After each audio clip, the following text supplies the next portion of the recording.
Gianfranco Volpin, segretario regionale del COISP in Veneto, oggi lo incontriamo come autore di un libro Via le mani dai bambini. Perché questo libro e come è nata l'idea? Beh, l'idea è nata ovviamente da un insieme di studi fatti perché i bambini non hanno diritti.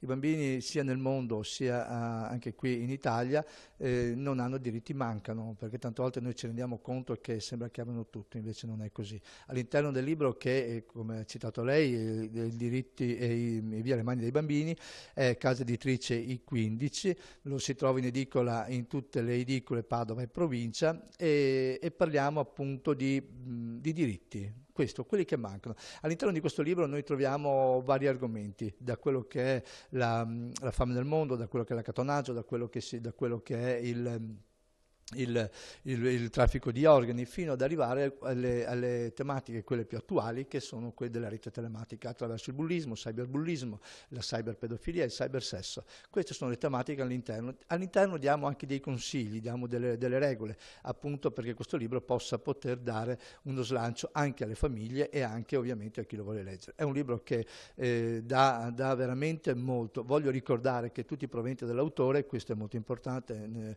e sono convinto che è una cosa che credo fortemente, vanno all'associazione Via le mani dei bambini, pertanto all'autore non viene dato assolutamente nulla. Questa è una cosa che io credo, come credono tutte le persone che con me hanno lavorato all'interno di questo libro. Ecco, un libro di denuncia, ma anche che dà dei consigli. Sì, dà spiegazioni, dà consigli come potersi muovere attraverso questi tipi di reati che sono in aumento in maniera esponenziale.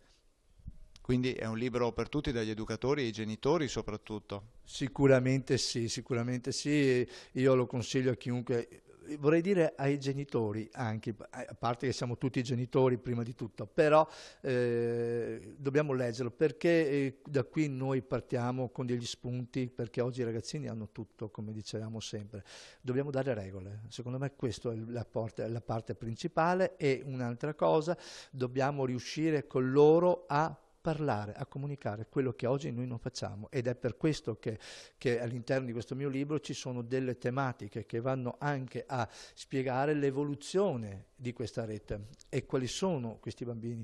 Noi parliamo tanto di bambini digitali, ma i bambini digitali chi sono? Sono i nostri figli, che hanno no i 6-7 anni, ma i bambini che hanno un anno e mezzo, 2 anni, bambini che vanno nell'iPad e che cercano col ditino di spostare la pagina perché vedere di girare, perché sono abituati con le loro mamme di vedere nell'iPad i cartoni animati. Allora a quel punto lì cosa succede? Ma se lui va a vedere un giornalino, non riesce a girarlo, allora guarda il suo ditino e vede ma che cos'è che non si fa girare la pagina? E questo è quello che spiega il libro.